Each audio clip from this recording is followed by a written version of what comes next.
Á miðjum Reykjanesskaganum sitja tveir móbergshryggir svipsinn á landslagið. Þetta eru Núpshlíðarháls og Sveifluháls.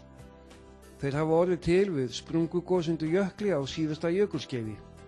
Að þessu sinni liggur leið okkar á Núpshlíðarháls en þar er landslag sem kemur á óvart og ekkert allt of margir vita um.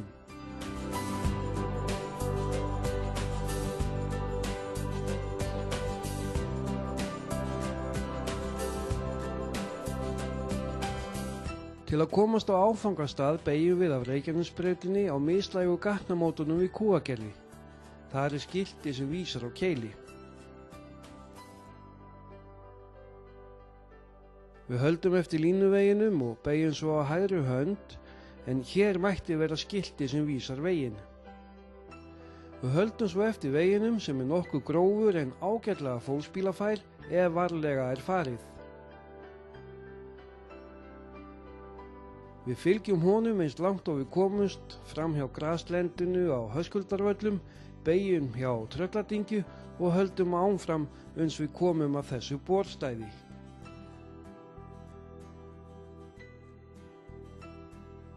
Þaðan liggur vegur upp hlíðina að öðru borstæði sem við ætlum að nota sem bílastæði.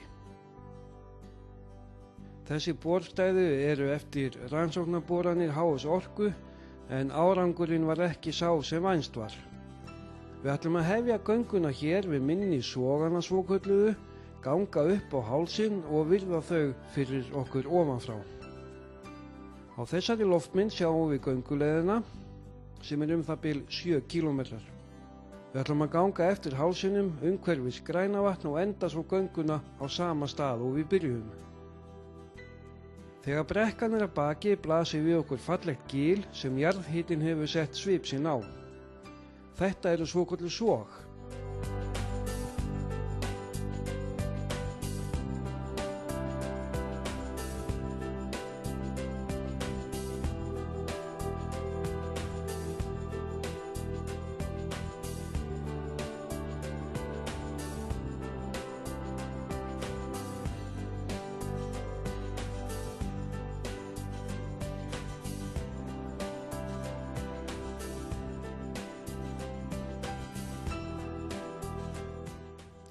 Eftir gilsbotninum rennur lítill lækur, Sogalækur, sem lætur lítið yfir sér en hefur þó afrekað það á nokkrum árþúsundum að bera fram allan þann jarðveg sem nú þekur Höskuldarvelli.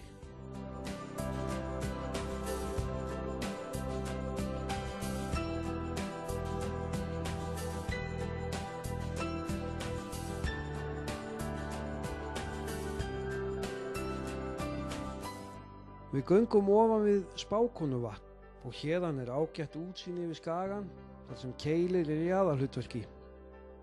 Keilir myndaðist við eldgos á stuttri sprungu undir jökli á síðasta kuldaskeiði ísaldar.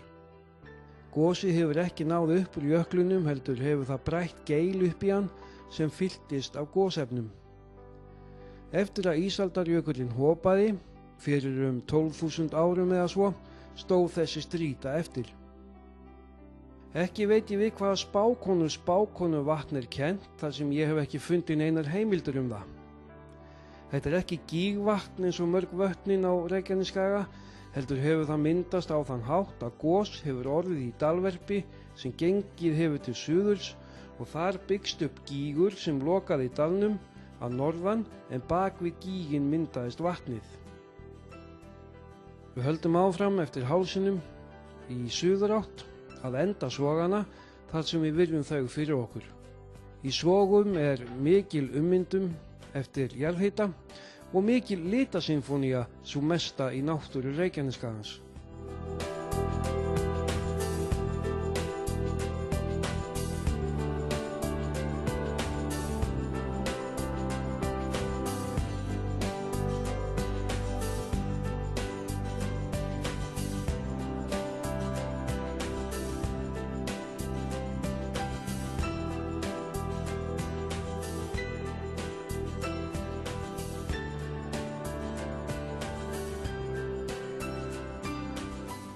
Handan við soginn blasa við systurnar Trölladyngja til vinstri og Grænadyngja til hægri.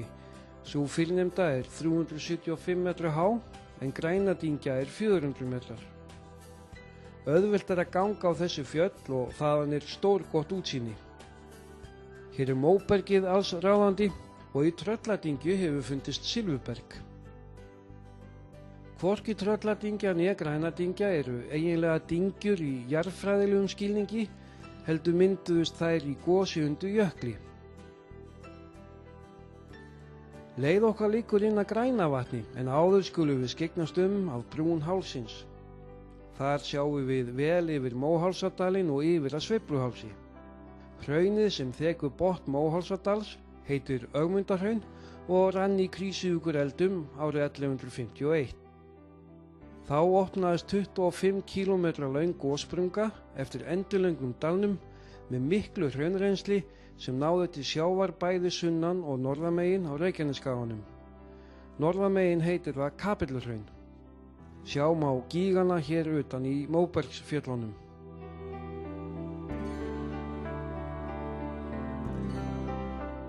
Gossaga Reykjanesskagans er tiltölulega vel þekkt.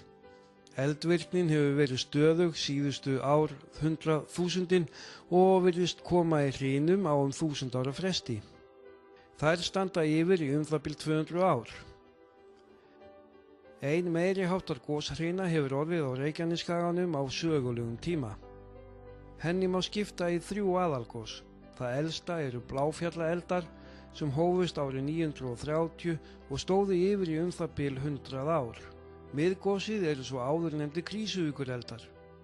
Þriðja goshrinan varð yst á Reykjanesi snemma á 13. öldinni og kallast Reykjaneseldar. Í þeim reis eld úr hafi. Það eru því 1000 ár frá því að síðasta goshrina hófst og styttist þess vegna í þá næstu. Þó ekki sé hægt að segja til hvenær hún hefst er eitt alveg víst að á næstu árþúsundum á eftir að gjósa margoft á Reykjanesskaganum sem er ungur jarðsögulega og enn í mótum á virku gosbelti.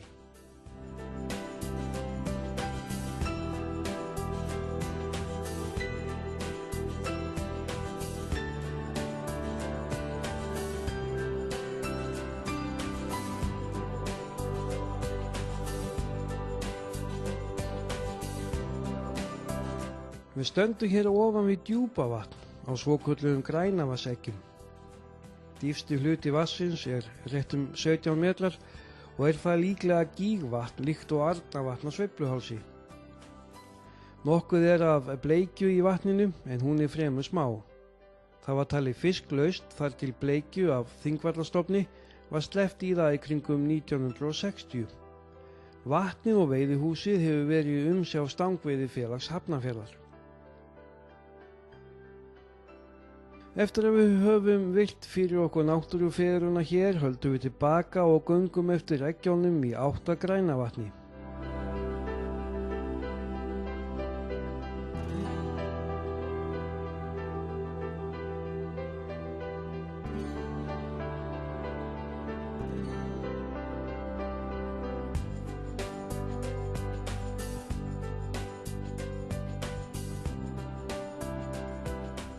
Grænavatn er forn eldgígur og við göngum niður af hryggnum og umhverfis vatnið.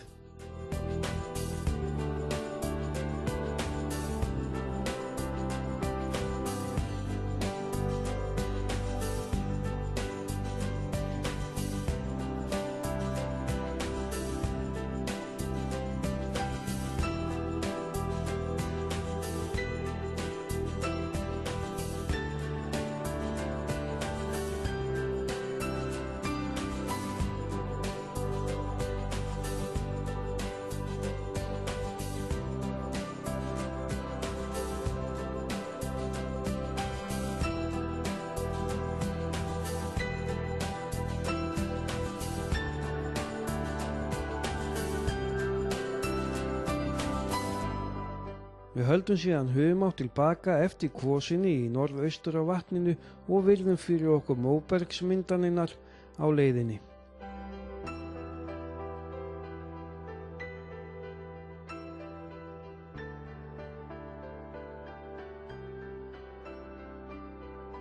Þegar gengið er eftir hálsinum vestamegin sjást ágætlega sumir þeirra elgíga sem prýða þetta svæði. Þeirra stærstur er Sogaselsgígur sem við komum nánar að á eftir.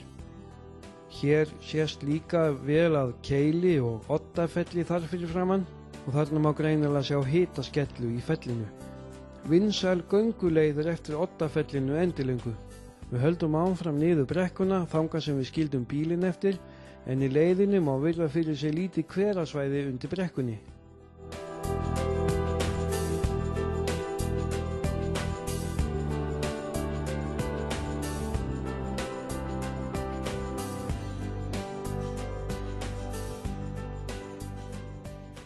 Áður en haldið er tilbaka er að gera að svipast í Sogagíg, einum fallegasta gígnum hér slóðir.